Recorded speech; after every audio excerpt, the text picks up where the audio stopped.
Hello, everyone, and welcome to a takeover of Andy Revkin's Sustain What platform. I'm Dale Willman. I'm the Associate Director of the Resilience Media Project at the Earth Institute of Columbia University. The Resilience Media Project is a part of the Earth Institute initiative on communication and sustainability. One of the consequences of climate change, combined with human expansion into vulnerable areas, is an increasing number of disasters, wildfires, hurricanes, tornadoes, and in the recent case of Texas, major freezes. And as we saw with Texas after Hurricane Harvey, many communities lack a capacity for resilience in the face of disaster. There's little capacity to bounce back, to quickly return to a normal state, whatever that state might look like. Disaster recovery is complicated and involves many things from infrastructure needs to human needs. But research from the National Center for Disaster Preparedness at Columbia University shows that by doing one simple thing, we can speed up that return and create an increased resiliency that continues once normalcy returns. The Resilient Children, Resilient Communities Initiative has worked with 6 communities over the past 5 years. This work has found that prioritizing children in disaster recovery helps to focus that recovery in a way that allows communities to heal quicker. This focus also creates capacity for additional benefits, even when the disaster is long faded from everyday consciousness. And one thing to add here, this is also an equity issue. Indigenous communities, as well as those of people of color, are often on the front lines of disaster, and yet have at times the least capacity for recovery. We'll also talk about how these communities in particular can benefit from a focus on children. We have 3 speakers today. Jackie Ratner is the Senior Project Manager for the Resilient Children, Resilient Communities Project. Danny Stedman is the Executive Director of Communities and Schools for Robeson County in North Carolina. And Mebane Boyd is the Director of the new Hanover County Resilience Task Force in Cape Fear, North Carolina. I want to thank you all for joining us. And I want to start briefly with a definition. So resilience is a term that's used in many different ways. Jackie, could you offer a brief definition of what we mean in this discussion by resilience? I think you already summarized it really well, Dale. But essentially, when we're talking about resilience in the context of disasters, we're talking about community resilience, the ability to bounce back quickly and completely. So a quick, complete recovery is what we mean when we're talking about resilience. But of course, a community is comprised of all of its parts. So resilience does start on the individual level. And we do hope to talk about that today when we talk a little bit about mental health and approaches to mental health. And one element of that, of course, is what you return to. And sometimes in terms of resilience, it means you can come back in a more strengthened form and a more whole way that provides stronger resilience for that community. Is that correct? It can happen, certainly. You see that after Hurricane Sandy. So I had prior experience working in long-term recovery after Hurricane Sandy. And a common phrase was saying we want to build back better. So you do have a lot of, you have a lot of things going on after a disaster has occurred. But you can look at it as having opportunities to take a hard look at what does work, what doesn't work, and make changes for the future as well. Tell us about the Resilient Children, Resilient Communities Initiative. The Resilient Children, Resilient Communities Initiative has been going on for over 5 years now. It started with just 2 communities, the pilot communities, one in New York and one in Arkansas. The objective has always been to try and catch a broad cross-section of America. We want the lessons learned from this project to be applicable to communities all across the nation. So this concept essentially recognizes that children are what we call a bellwether of disaster recovery. When children are recovering well, it usually indicates that the community is recovering well, in large part because children are so reliant upon the services and the stability of the systems that surround them. But that being said, traditional and kind of conventional approaches to emergency management don't necessarily prioritize children's recovery any higher than any of the other elements of disaster recovery. So what this project is intending to do is to create a new paradigm of the way that we approach our disaster preparedness and disaster resilience by elevating the issues that children face. This is something that I think the whole country has really seen firsthand during the pandemic, and maybe even more than the country, maybe most of the world. we really started to understand that life doesn't go back to normal until children's lives have gone back to normal. We had people trying to work from home while trying to homeschool children, trying to find daycare and childcare solutions. And I think perhaps for the first time for a lot of the country, it became so clear how important it is that we get children's lives back to normal first. You, over that 5 years, you did a lot of field work. You came up with 5 key issues that you identified. Can you talk about that? I got excited talking about the project. I omitted phase 2. So phase 1 started with just 2 communities. We expanded it in phase 2. Now we have an additional 4 communities. Dr. Stedman and Mebane here represent our 2 communities in North Carolina, Robeson County and New Hanover County. And we also have 2 other communities in Puerto Rico who were presenting here on Wednesday. And so what we've been able to do over the last year especially is normally what we would like to do is we'd like to take the community voices and elevate them to Congress and go and do a congressional briefing. But we weren't able to do that because of the pandemic. So instead, we wanted to create an opportunity for the lessons learned in these communities to be heard and to echo around the country so that other community members can learn from this, see themselves in these stories, and start to apply it as a template to resilience in their own area. So last summer, we sat down with all 6 of the communities involved in the Resilient Children, Resilient Communities initiative, and we just started to have some open conversations. What are the issues that happen in your community, either before or after a disaster? Because all 6 of these communities are at different stages in disaster cycles. Some of them haven't been hit by a disaster very recently. Some of them have within the last couple of years. So some of the communities are working on recovery while others are working on preparedness. So across the board, what we wanted to understand was which of the issues that face children do you consider the most pressing? Do you consider the most important for your area in particular? And through those conversations across the 6 communities, we saw a lot of kind of concepts starting to coalesce into these 5 key issue areas. So the 5 key issues that we've determined are the key issues facing children in disasters are the availability of childcare after a disaster and how we treat the childcare industry, the equitable access to broadband. We saw a lot of chatter about that at the beginning of the pandemic. Obviously, we couldn't do things in person. Having reliable internet access became incredibly important. And obviously, equitable access to broadband also means equitable access to education and equitable access to telehealth services as well. Mental health, disasters increase a lot of our mental health issues. For adults, for children, just all the way across the board, it's an incredibly stressful time. And so we really have to recognize that mental health is a critical issue in disasters as well. And that's a big portion of individual resilience, I think we were talking about in the beginning of the conversation. We also have kind of these big, broad issues that we know affect disaster resilience, but they're so much bigger than that as a whole. So I'm talking right now about the issue of food security. So throughout the pandemic, we've seen every month about a 1% drop in food security. So food security means that every household has enough food and the right kind of food to eat and be nutritious. And we've seen about a 1% drop every month in the number of households that say, yes, they are food secure. Food security affects instances of new poverty. And it's also increasing food security is one of the most efficient ways to decrease poverty. And when we have food security in our communities, when we have low poverty rates in our communities, the community as a whole is more disaster resilient. So there's a connection there as well. And finally, the 5th issue that emerged from our conversations with all of our communities was the issue of housing stability and secure emergency shelters. So in disasters, a lot of emergency shelters are located in schools, which creates a natural conflict of priorities when we're trying to keep people safe from disaster, but we're trying to have a place for families and individuals to go.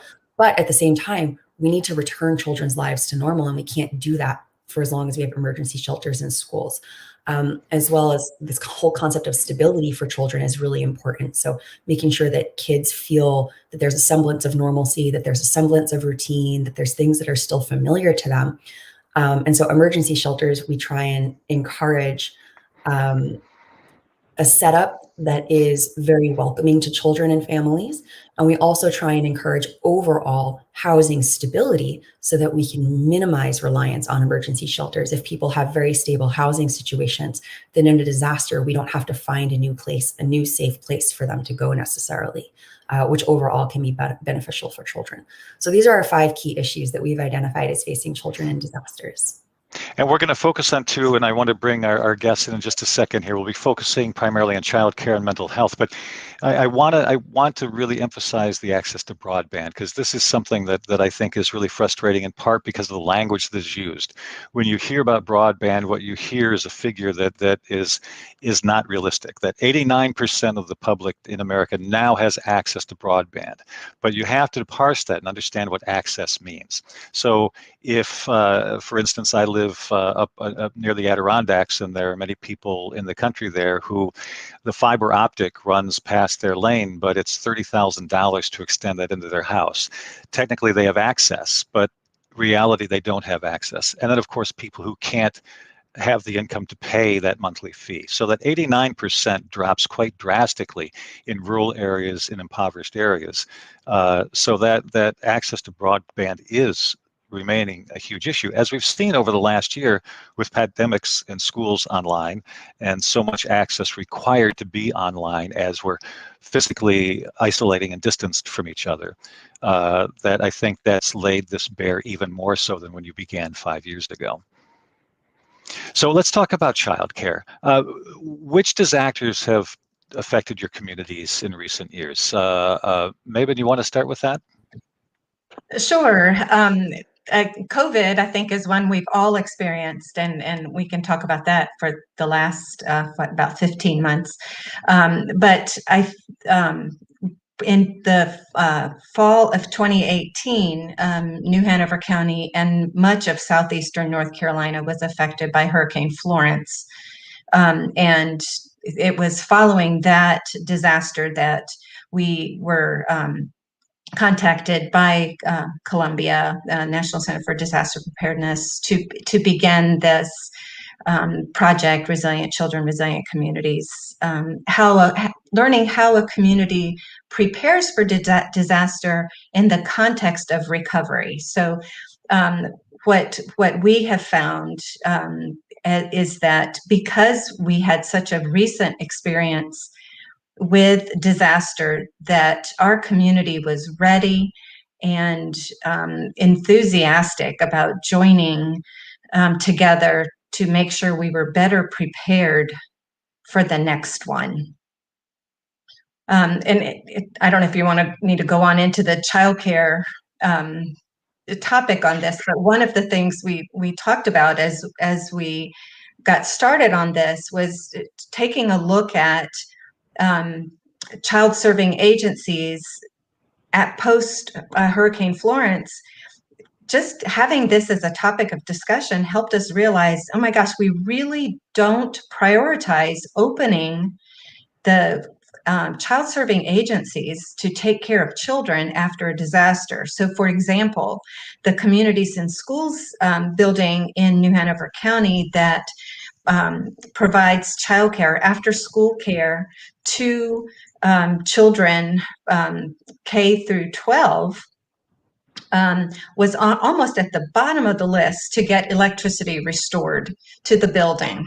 So, we understand, hospitals and traffic lights, those are definitely priority areas. But perhaps if we could bump up the child serving agencies so that children have a place to go, then parents can get back to work.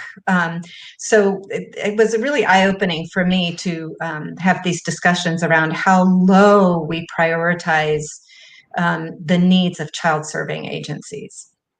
Danny, can you talk a little bit about the cascading effects, what that means with it's not just about getting kids back to school, but if kids get back to school, as Mabon was saying, it means parents can go back to work.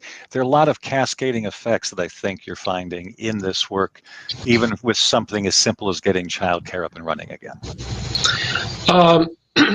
Yes, and as Mabon said, we were in Robinson County, we were affected by both Florence and Matthew, to the point that we lost entire schools, we lost entire communities. Entire communities were wiped out in the Lumberton area. Families displaced. People lived in hotel rooms for a year, over a year. And families were completely displaced to the point that they were not able to go back to the homes where they had been, in the communities that they had been in all their lives.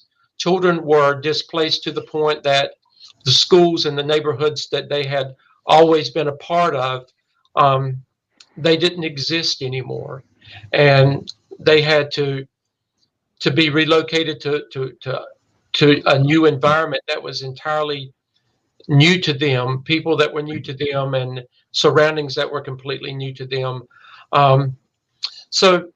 And we're still experiencing that, Dale. It was just one hit right after the other.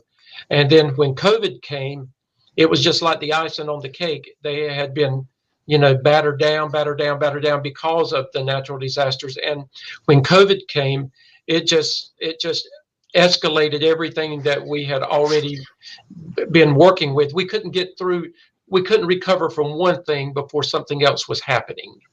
And that's where we are now. And the impact has been, with childcare, with health-related issues as it relates to physical health, mental health, everything has been intertwined and interwoven in what we're dealing with. And we are, we've come a long ways from where we were in dealing with the issues, but we still have a long ways to go because of everything that we have and are still encountering. And it's interesting. I mean, resilience is systems thinking, and it's complex, and there are many layers. And I was focusing on the cascading effects when you open the schools, but what I hear you saying is you're rightfully pointing out that the cascading effects go in the other way too. When schools are shut down, there are many effects going on after that. So that's a huge issue too. So it's not cause and effect with just one thing, because that leads to another, which can spread off into a spider web of consequences. Right, and really you have to look at the spider web, and you have to decide, on any given moment, what is the most important thing you deal with now. There's so many things out there, and you have to just prioritize. And what is a major need this week may not necessarily be the major need next week. You just have to, it's a moving target always with what we're trying to figure out, how can we handle this? With children just coming back to school after being out all year long. And, you basically have to change your mindset, because all of a sudden here they are back in a real school world again, where they haven't been for a year. And so, everything else that you're doing has to basically take a back seat, and you've got to deal with the social and emotional aspects of where they are right now. So. And again, that's the other issue we're going to focus on is mental health, and you can't really separate these two. Jackie, Mevin, I see you both nodding. You have things to add in on here, or? Well, I the consistent childcare is a component to help with mental health. And when, for children, because children are so dependent on caregivers, that when caregivers change, whether it's a new school because the school has been washed away, or if it's a new childcare provider who leaves the profession because during COVID, many childcare centers closed down for good, and they have to bond and attach to another caregiver. That is a stressor for those children's little brains that can affect them for the rest of their lives.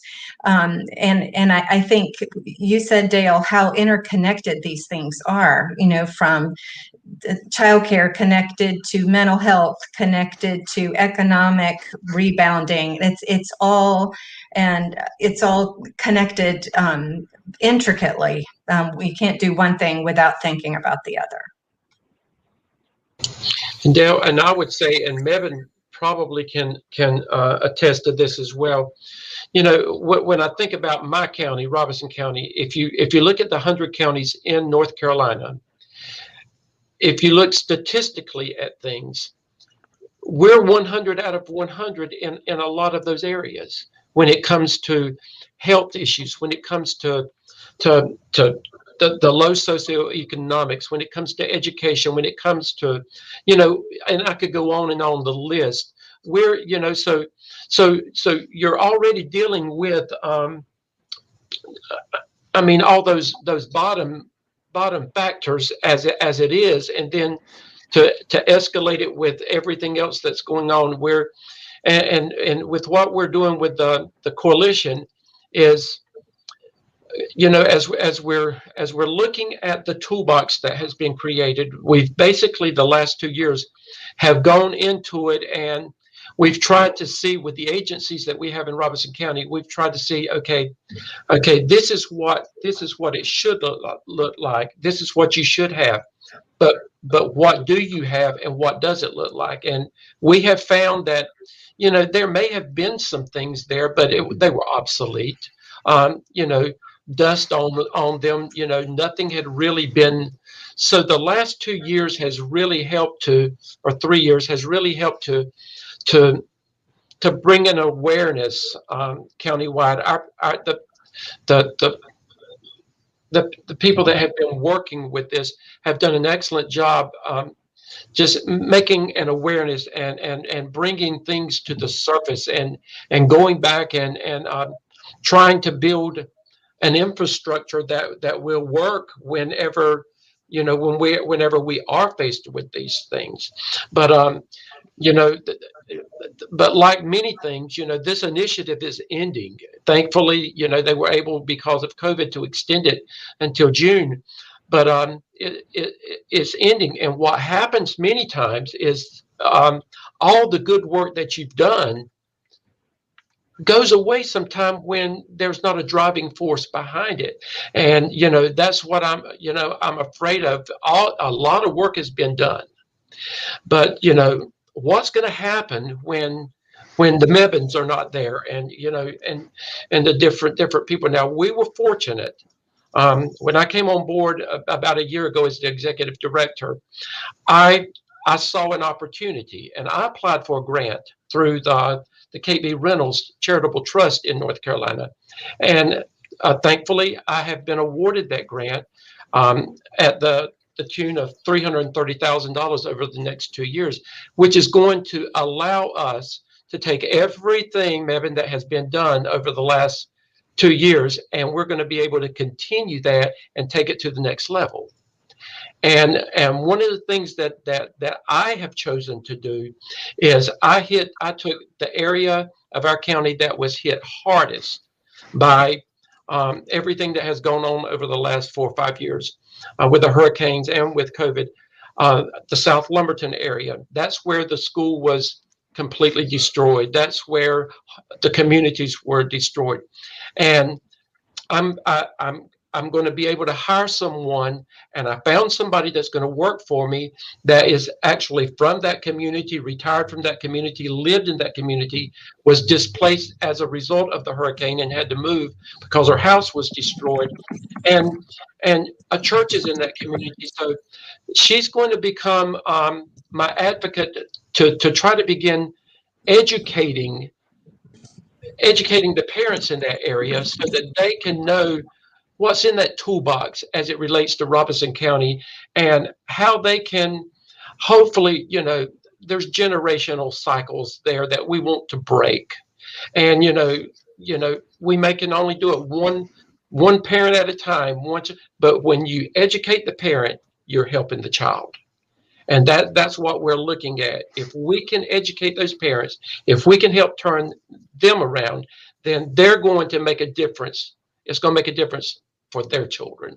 So, I'm thankful for the next 2 years, I'm going to be able to continue all of this great work that Jackie and them have brought to our county. And Jackie, they have agreed to continue serving on my committees and working with me and advising me and helping me, as we figure out what the next step's going to be. I don't know what that is, but it's going to involve, everything that Jackie mentioned to begin with, those 5 pillars that we were looking at. And again, we're taking it one day and one step at a time. You're talking about educating parents. I mean, we've been talking about, in a sense, educating policymakers to think about power to daycare centers. But what specifically, what kind of education for parents? What this other stuff is more social, physical, governmental, administrative, but you're talking parents as well. So what does that education look like again? I think I don't think, having been a retired educator, there's good parents and there's not so good parents, but I don't think there's any parent that wants really not to, they want to be a good parent. And many times they just don't know how. They don't know what's out there. So specifically going back to the toolbox that has been created through the Resilient Children's Coalition, we are taking that and we are taking it. I mean, it's a big toolbox, but we're taking it now and we're making it specific to our county. And I'm going to make it specific to that part of our county as a start. And we're going to again, working in small groups, and we're going to go into the schools in that area. I've gotten permission to go into the schools and work in those schools and into the churches in that area, and work with the parents in that community in small clusters to begin trying to lead them in the right direction. And one of our big focuses is trying to work with parents of preschool age children, because if we could get them started right, if they can enter school somehow on some type of even playing field like every other child, then their chances of being successful in life are going to be so much better. So let's get Mebane and Jackie back in on this. So there's several things that I take from what you're talking about. And one thing that fascinates me is you have a $30,000 grant for 2 years. And that's enough money to implement, which is not a lot of money. So no, when $300,000. Oh, I thought you said 30. Okay, 300. But still, on the scale of the millions of dollars that are spent in disaster recovery, that's a small amount. And it is. And what interests me here too is that I've covered a lot of disasters, including Hurricane Bonnie in '98 in North Carolina, and you see the same cause effect response cycle. You see disaster happens, people come in, we hand out blankets, we give paper towels, we do all those sorts of things, and then we wait for the next one. And to me, the question is, how do you break that cycle? How do you increase resilience so that recovery also is affected by that, and the way we do recovery changes? And so Jackie and Mebane, I'd love to hear you guys reflect on that a little bit if you could. Yeah, I'd love to share about what we've done in terms of, Danny's so right about taking care of giving parents the skills. But one of the things we have invested a lot of money in has been to give what we call the providers. So these are parents, teachers, first responders, social workers, police officers, the skills they need to recognize their own biological response to stress. And what happens when you are experiencing a high stress event. And as we practice this and learn to recognize our biological responses, I'm feeling hot, or I'm clenching my fists, or I'm getting a headache, or my feet are shaking. When we can tune into our bodies and begin to realize I am having a neurological response to stress, and give folks some tools to come back in line, we are better able, just like on the airplane, that they tell you to put your own oxygen on first. We have invested in training over 4,000 individuals in New Hanover County in how to do this.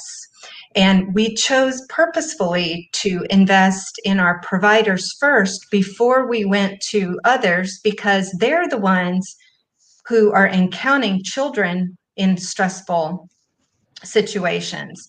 And if we as providers aren't well, we can't help children. We can't help other people come back online. Tell me what this looks like, though. And one example that we have in this slide is I love the family game night on Zoom to teach resilience skills through that. So I assume that's one of the things you've done. But tell me concretely what this looks like, this effort. Sure. So one of the things we did with this family game night was to help families learn about these resilience skills. So for a child, something that might be, we use the term resource. What might be a resource for you? And for me, like, I can pick up my phone and see a picture of my family on my phone. That's calming for me. If I'm in a really stressful place, I know that this picture is a resource for me because I've talked about it, I've thought about it, pull it up. Okay, here is my family. For some people, it might be thinking about stroking their pet dog in their lap. Even if that dog's not in their lap right then, they can think about that calm place when their dog is in their lap, and that can settle.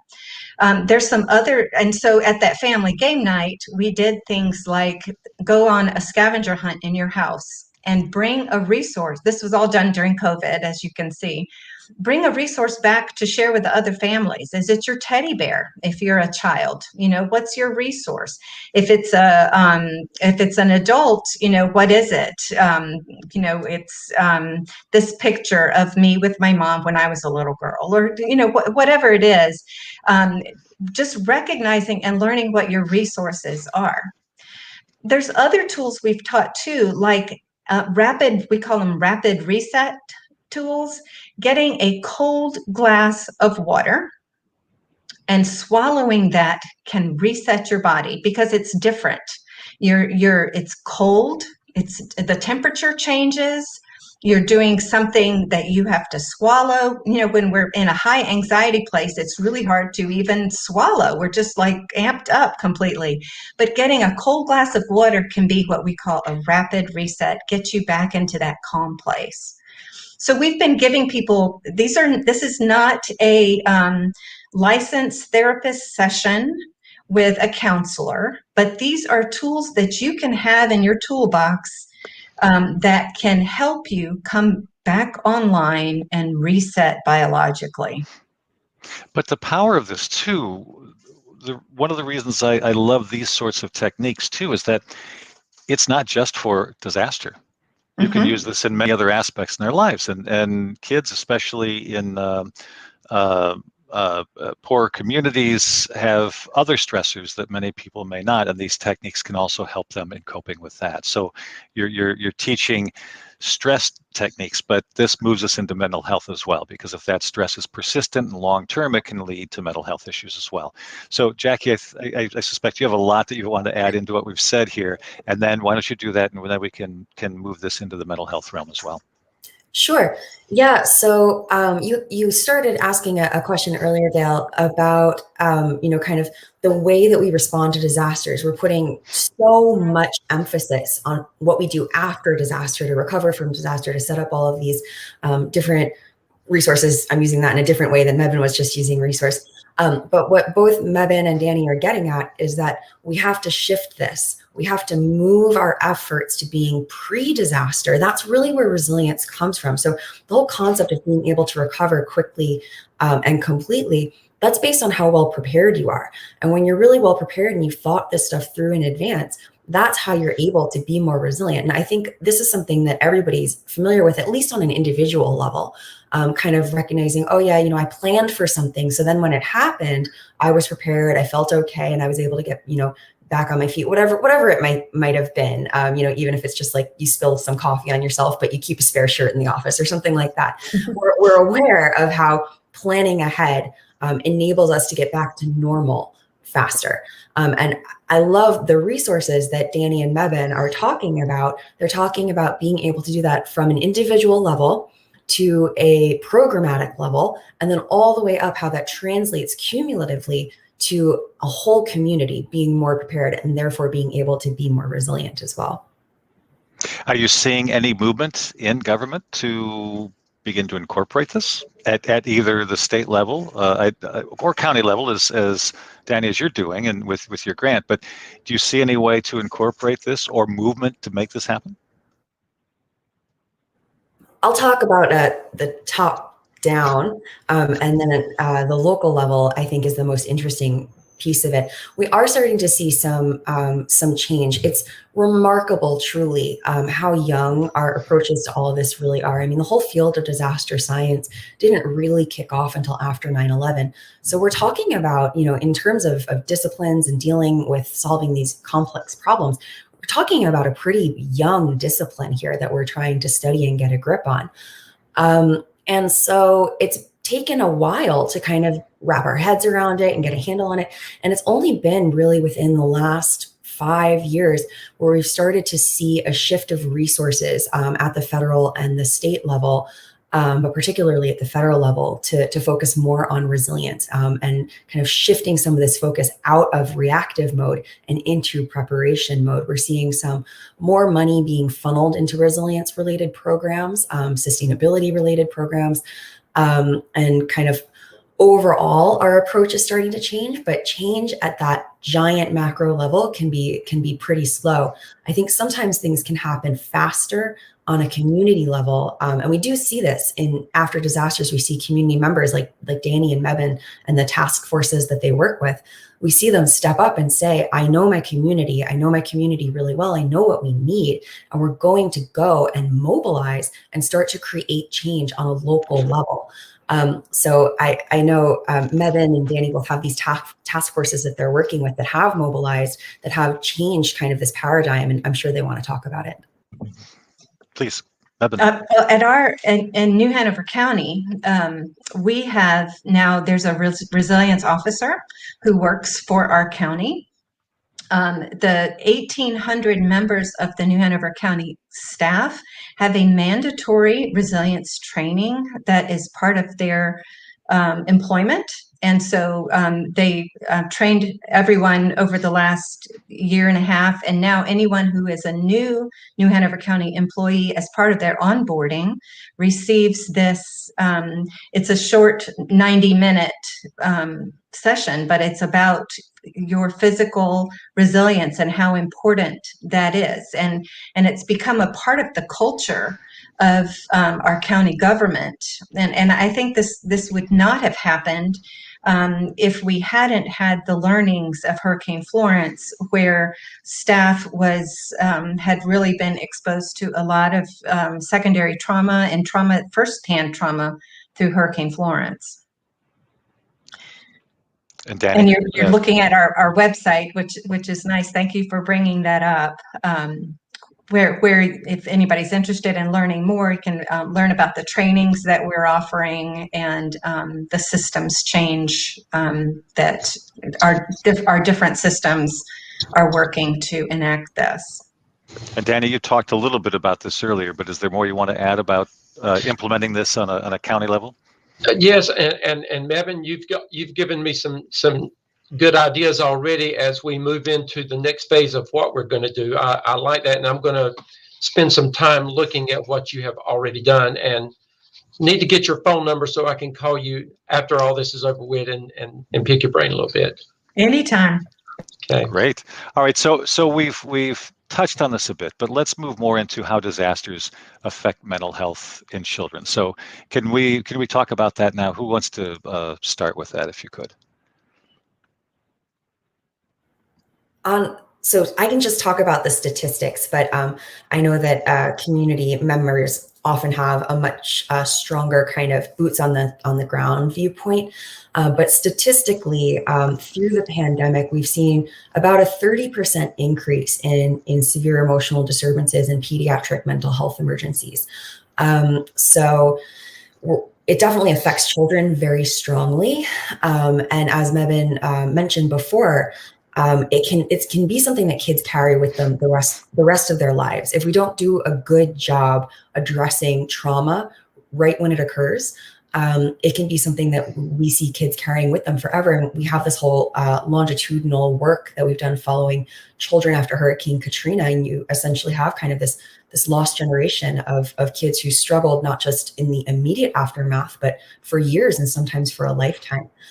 So with the pandemic, what we have to address is that there's this enormous increase in demand for mental health resources.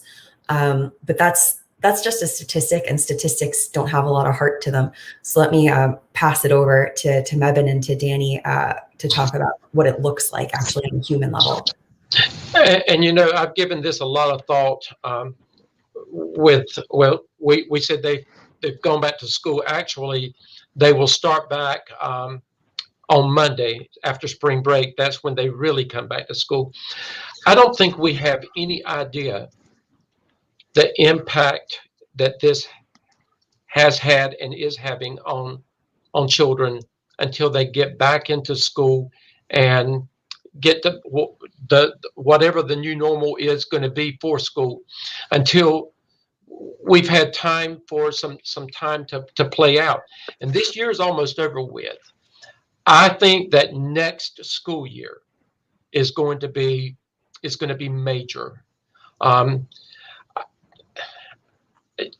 Our schools have got to embrace this. They must embrace this. And I know that there's a lot of monies that are being filtered into the schools to deal with the social and emotional aspects of things. There has got to be some specific plans in place, and we cannot miss the opportunities to help these children, because I think that we're going to find that we've got more problems than we realize once they get back there.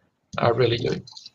Yeah, and I think about the safety net that the school serves as, that's been highlighted more than ever, because the reports of child abuse and neglect have been way down. And that is not because it's not happening. It's because the reporters aren't there to make the reports. And so what our emergency rooms are finding, that even though the numbers of reports to DSS are down, that those that show up in the emergency room and other places are much more severe. And that I think Danny's right, the trauma that is walking through these doors right now at schools, we have no idea what's coming. And one of the things we've been trying to work on here is to educate the staff, the teachers, administrators, that there are going to be behaviors that are not acceptable behaviors in classrooms and at school, but just hoping that it is seen through a trauma lens, that this behavior is due to the trauma. It just changes the way we see children when we stop seeing them as what's wrong with them versus what happened to them. What happened to you? If we could ask our question that way, the way that we treat misbehavior completely changes. We have this paradigm shift of seeing this behavior in a way that it makes more sense. Let me help you with what has happened. But I agree with Danny. I think the rest of this school year and what's going to come next year, I think is really going to be monumental, and I think we haven't seen the worst of what's coming around mental health and COVID. And Mebin, one of the things too, we talk about the children, but then you think about the adults involved in this as well. Teachers have experienced, And again, when you need help yourself, how can you help somebody? So, I'm just wondering, what what's going to be out there to help our teachers in the school as well, because they're going to need help. I can say that my daughter's in her junior year. She's going to be a teacher in a year and a half, a fully newly fledged teacher. And this is something they are talking about more in the classroom for teachers. But I think it's still not as strong a focus as your research and this work has shown that it needs to be. So I think that's an important thing to remember, that the teachers involved in this too. We're talking a lot about the children, but the teachers are one of those frontline mechanisms to help with the coping skills for the kids too. And it's all connected, right? So if the teachers aren't well, it's really hard for the teachers to help children who aren't well.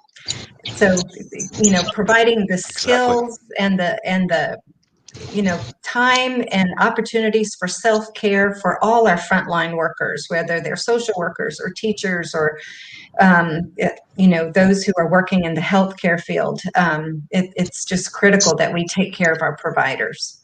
Our and it goes back to our is child care workers as well. We talk about that, they're frontline people as well. Absolutely. They're working with our babies. They need help. Our neighbor's daughter just started as a teacher a month ago, and it's been fascinating to see just in that month in dealing with COVID, that how stressed she is with having to teach with a computer crooked in her arm, in the crook of her arm as she's talking so the kids at home can see, and the room is too small for the number of students, so they cannot physically have 6 feet between children. They can barely even get it down to 3 feet.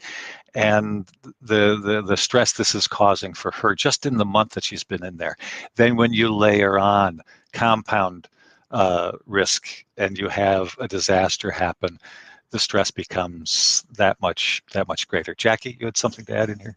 Yeah. So, so many things. So when we're talking about this school year and the next school year when kids are going back to school, so something that we know is across the country, 90% of schools fail to meet the guidelines from the National Association of Social Workers for social workers in school. Now, social workers aren't the only children who are the only caregivers or professionals who are responsible for being aware of children's kind of emotional statuses and their behavioral health.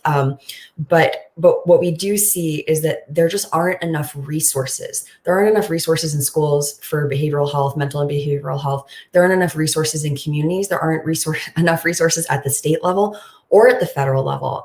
If I could share what I think is a pretty powerful graphic in the screen share here. Yeah, that's the one. There we go, yep.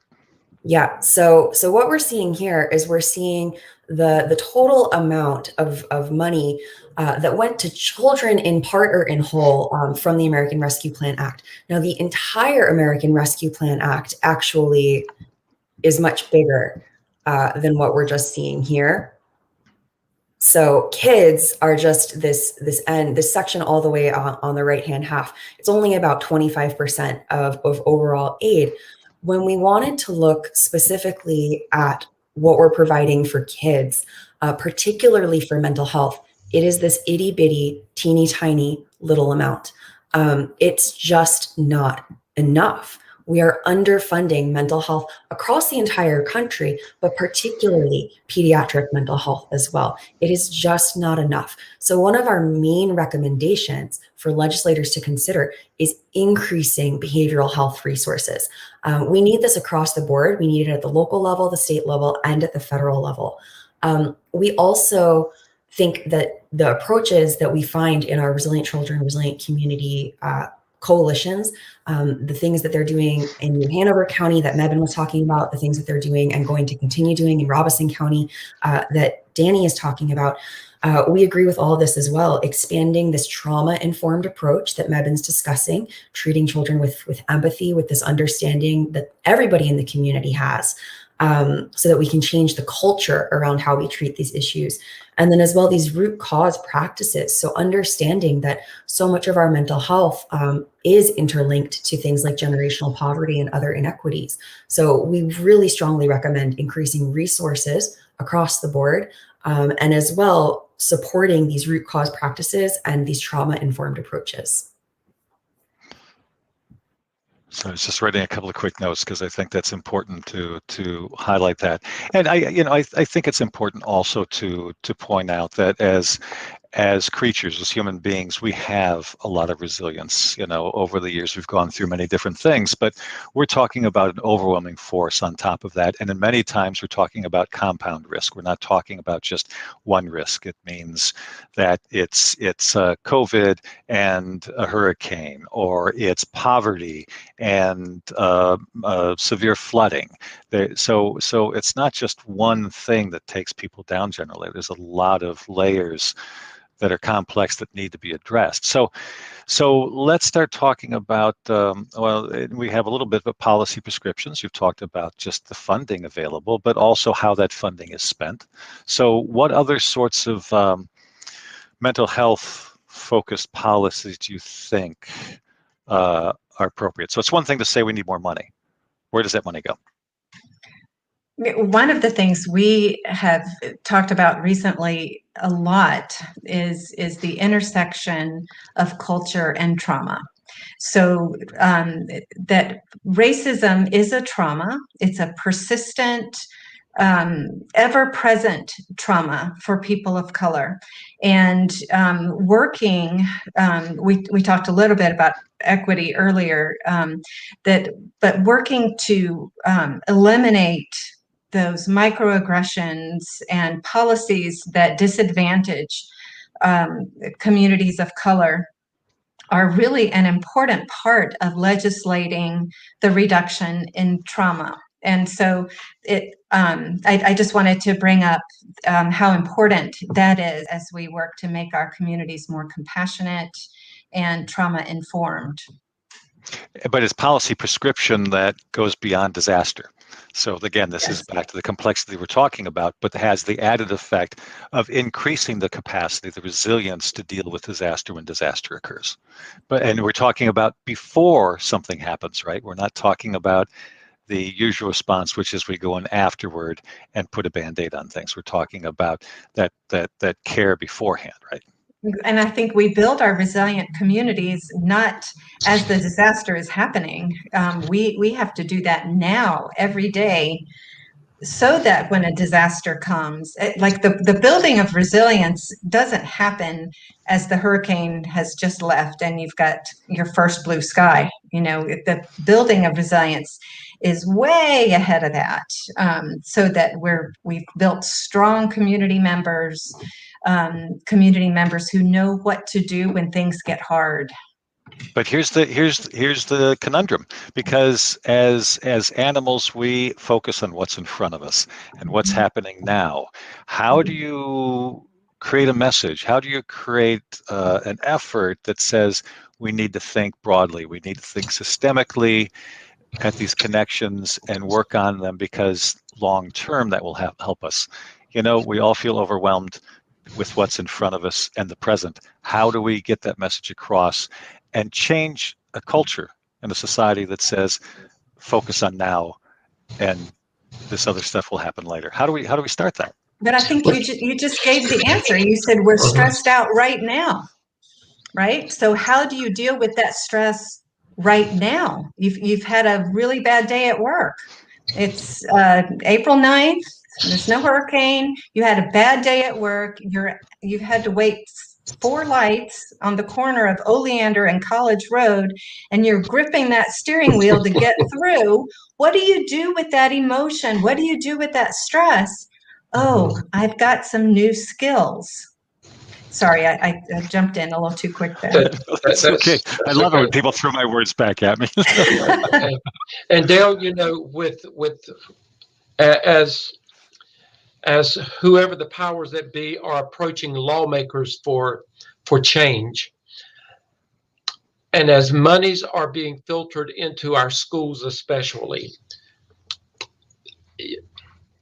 I think that they're going to have to think about bringing the trained professionals into the schools, and let that become a part of the curriculum, a part of how children are from the very beginning, how they're trained and what they're taught, and in the workforces.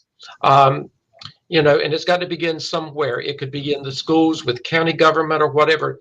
Then there should be, as Mebane has said, there should be deliberate programs that are set up that people that are experiencing problems in the workforce, that they have an avenue that they can follow, that somewhere that they can go and get help in the workforce. And I think that the society that we're living in now, and as we're looking at where we are now and where we need to go, I think that those have got to be the front thoughts of the people that can make these changes and make these differences. Our middle school here has become really well known because they have a guy that comes in to the middle school every year and gives a presentation. They call him the Brain Man. And Michael's a great guy, and he has a great presentation about how teenagers' brains rewire. And this is what accounts for the lack of impulse control in young men and all sorts of things. And sitting through that presentation probably saved my life, if not my son's life, when they get to that point when all that behavior happens. So having this in the school can make a difference. And yet when you look at the numbers, mental health professionals, social workers in schools, I don't remember the number, but it's something like 1 for every 200 children or something. So we see that this makes a difference, but we're not putting the money into that, I guess. It seems to be part of the problem. And for all the kids who are at school age, all of the tens of millions of children across the country who aren't yet eligible to go to school, they're in daycare, they're in childcare, they have someplace else that they have to be day to day. And so we need to make sure that the resources are going there as well, right? The pipeline of children's stability doesn't start when they're school age. It starts way before that. There's actually an enormous push around the country to really focus even on just the first 1,000 days of a child's life and those critical first 1,000 days. And so you were asking about policies. So some of the things that we can do for childcare to support the childcare industry, it's a $90 billion industry. And it hasn't received quite enough funding to prevent an enormous number of centers from having to shutter or maybe even permanently close during the pandemic. And that's because of the way that we regulate these things. It makes it very difficult for childcare agencies to stay open in a disaster. Part of the reason being that we don't consider them essential across the board. Now, what I mean by that is that there's two different things happening with essential infrastructure. There's the physical assets, so the physical location, the play space, the buildings, but there's also the people who run those things. And this is also true for our other essential infrastructure, whether it's our utility companies, our bridges, our roads. The object itself is just one half of that equation. The other half of that equation is the people who make it happen. And those are our workers, our childcare workers. And so if they're not considered and prioritized as being essential, they're not given the proper resources.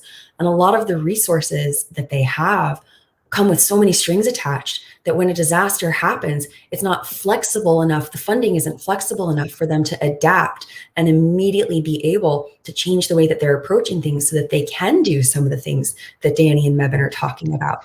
We really need to see some of these regulations to be more flexible so that childcare workers and the childcare industry can more readily adapt. And the other thing too is that at the beginning of the pandemic, our childcare workers who are in contact with kids 24/7, and we know how rapidly, kids get sick. It spreads throughout the entire classroom.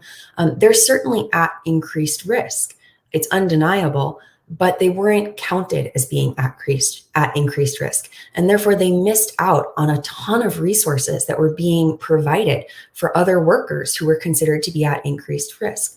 So this whole concept of infrastructure, there's the structural aspect of it, but there's also the social infrastructure that keeps our communities really strong. And just another little plug here too is that childcare workers, they're really underpaid.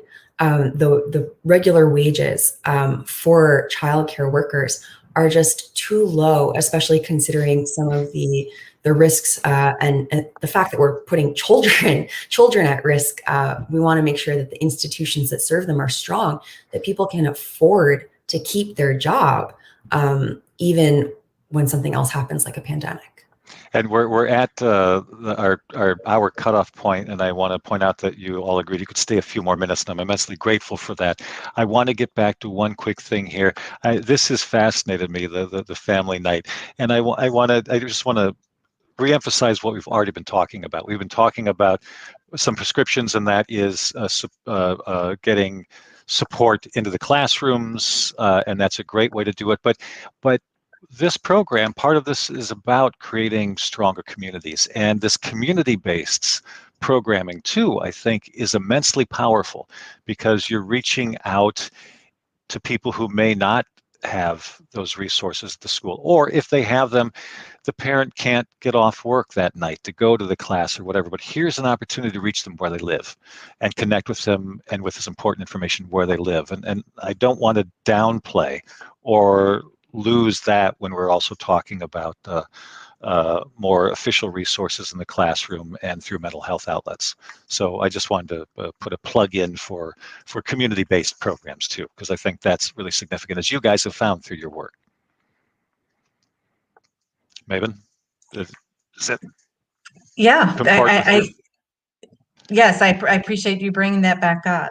I think we build a community from the ground up, and having the opportunity to reach hard to reach folks, that's still a challenge for us. And you probably saw from the slides, there were 3 or 4 families on that call. We could have taken a lot more. It's really hard that's one of our challenges, is now that we've reached the professionals, how do we dig deeper? How do we get engagement from those who aren't paid to be at the table to learn these things? And I think that's a challenge for us going forward. Well, it's a good start at modeling that sort of practice, even if you couldn't get as many families as you want. To creating functional models, I think, is an important tool to come from this. So we've talked about some of the prescriptions, some of the policy things that need to be done, some of the funding that needs to be done. What other sorts of next steps? I'm sitting in Saratoga County, New York right now. What can I do if I'm an administrator or a teacher or a daycare worker? What can I do today to start implementing and getting some of this stuff out there? What can I do? That's a tough ask, I know. But what can people on the ground in communities do to start this process? So I think that it can be an overwhelming question, because these problems are so big, they're so complicated, and every community is different as well. And I think that's something that we find through working with our Children Resilient Communities initiative, is that all 6 of the communities that we work with are so different. Some of them are rural, some of them are more urban, some of them have drastic differences in socioeconomic balance in their communities, and other ones are a lot more homogenous. So the challenges that every community faces are going to be unique challenges. What we're trying to do is use these different communities as a shining example of what the possibilities are, right? Because the possibilities are out there. What we really hope is that other community members from around the country who are watching, they see Danny talking about Robeson County, or they see Mabon talking about New Hanover, and they think, yeah, that sounds familiar. That sounds like my community. We have something like that going on here too. So I think the best way to answer your question, Dale, about what if a community member is out there watching and they're wondering, what can I do next? I think the best way to answer that is to hear what Mabon and Danny are planning on doing next in their communities, what their task forces are planning on doing next. Because in so doing, I think we start to spur kind of that discussion about what is the realm of possibility. And of course, going to the RCRC toolbox, as we can see on the screen, as a resource to start understanding and learning what's been done in your process. And I'm curious, Danny and Mabon, are there going to be This seems like something we should return to in a few months and see how these things are being implemented and what the effects are. And are you going to be keeping these, having progress reports on the web or someplace that people can follow along? That's asking a lot, and I know that, but is that a possibility? Or? Well, with our Resilient Children, we do have a Facebook page, where people can follow us on the Facebook page for Robeson County. And then with communities and schools, because we are basically the umbrella for the Resilient Children Coalition continuing, you can follow us on our Facebook page with Robeson County Communities and Schools as well. And, as a community, if there's people out there, we're a nonprofit.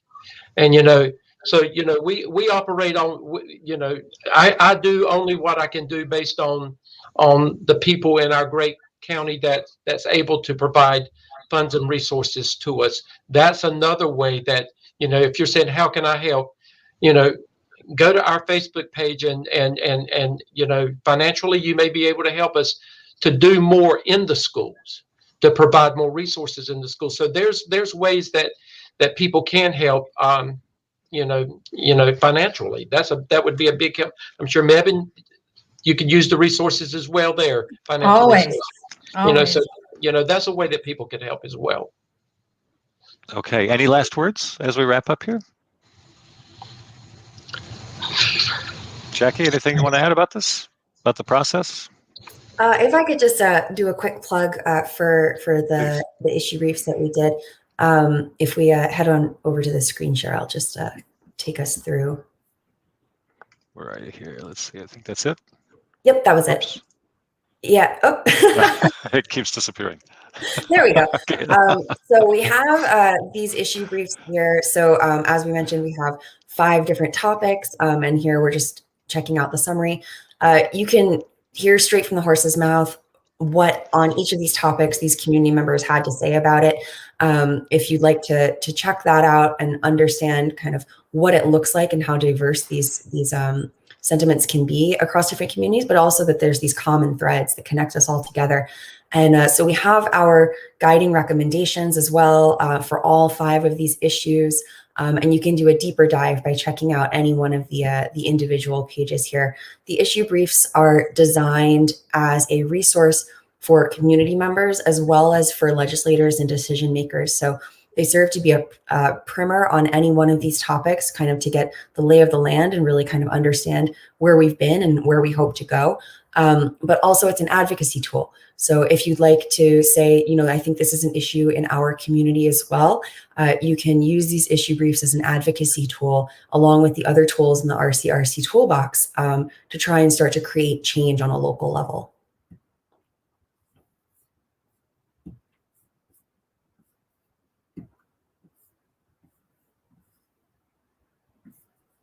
I'd love to just thank on air, since I have the opportunity, the National Center for Disaster Preparedness team that has worked with us for over 2 years now to help us look at disasters in a completely different way, and disaster preparation, and coming to understand how important it is to keep the needs of children first and foremost, because it helps the whole community when we do that. So I just want to take this chance to thank them for all their help. You guys do the work. we just talk about it and write about it, but you're doing all the hard work. I've just popped in here briefly. It looks like Dale had a technical issue there at the very end. It was great to have Dale Willman run this discussion from the Earth Institute Initiative on Communication and Sustainability. It's great to partner with our friends at the National Center for Disaster Preparedness. And this was an incredibly instructive hour. And I hope we can do another one. I think in terms of follow-up, that's something we can always do here and check back in with you all. I was looking at that Facebook page for Resilient Children Coalition of Robeson County. It'd be important, maybe the end of the summer, just before the school year starts, we can come back and visit with both of you. And that issue of there's some people around the country who are part of a network of disaster preparedness resilience folks working what they call the adaptive mind like the training that Mebane described for caregivers, people in the care economy, and for families is just such an important part of this. So thanks from the Earth Institute to all of you for being part of this today. And folks can look at that distracting bar scrolling at the bottom here to get information on how to follow up with us. We can get you in touch with anyone here if you have ideas for future shows. And this, and wherever you are, stay well, get vaccinated, check on people around you, and go forth into through the spring toward summer, getting ready for what will be a challenging but hopeful fall. Thanks to everyone. Have a good day.